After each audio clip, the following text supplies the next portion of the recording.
Hello BB, Cool Edit Pro 2.0. Open the program, File, Open Session, C drive, bobbrown.com, Spots, Roundtree Ford TV, open the session, loading session. On the left hand side we've got all the elements in this session, and here we have the multi-track. We can make this smaller if we like, and this smaller, which I need to see that. So here's the 5-track view. We can go down to the 30-track view. There's basically 128 stereo tracks available at any time. There's 128. So you don't have to build your tracks. It's automatic. I'm usually in the 5 to 6 track view myself. So we've got the session. Play.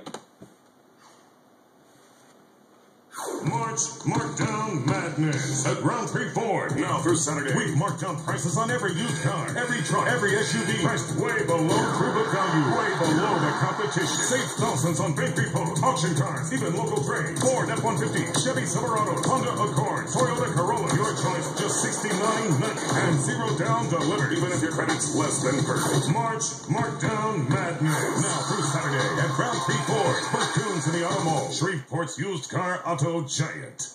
I usually start with vocal on the first track and build from there. You'll see beds are on this track.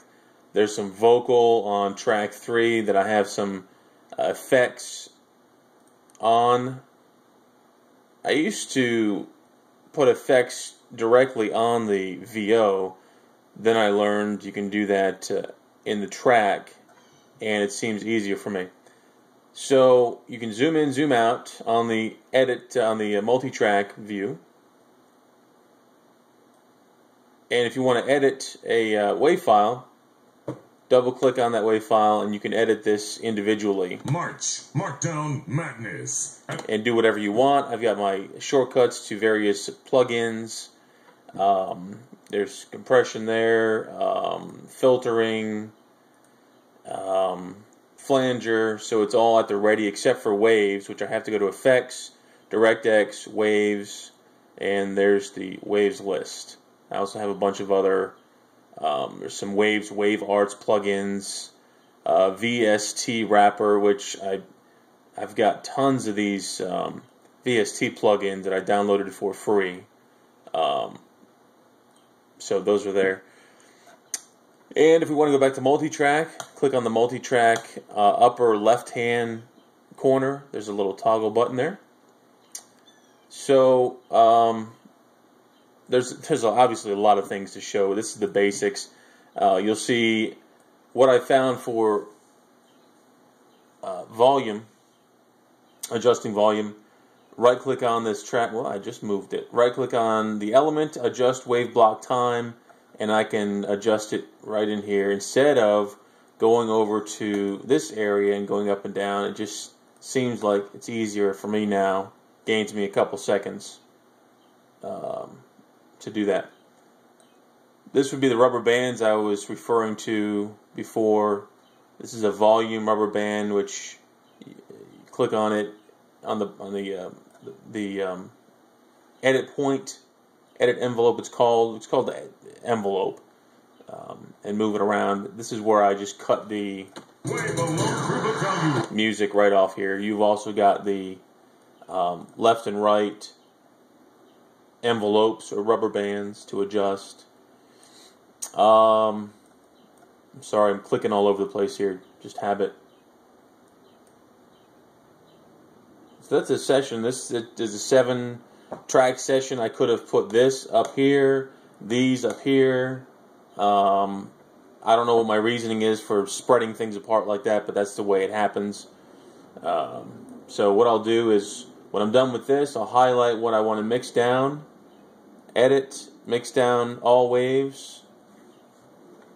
It creates that mix down. March Markdown Madness at Roundtree Ford. Now through so on and so forth. There you are. with a message. Sale on items, interested in buying them. Okay. So I'm going to chop off the dead air there, and at the beginning, I'll normalize. Then I'll go to my DirectX Waves L2, and voila. And that's before I need to do any time compressing. This is 31 seconds, so obviously I would get that down, or it's 30.991. And then I'll save it. Save as. We'll just make this a vid test 01. I can save it as a wave, any number of other file formats. I'll save this as an MP3. Check my bitrate, 320, 44, 100 stereo. Okay. I'll save it. However, I forgot the metadata. I can do that before or after. If I've saved the file, then I go back to the area to put the metadata in, vid or bobbrown.com, bobbrown.com. Okay, then I just hit save, and now that's saved, and you're done. Do I want to save the session? I don't want to overwrite this session, so I can just make this vid test 01. Now it will not overwrite my original session. That's done. Save the session, exit, voila, and cut.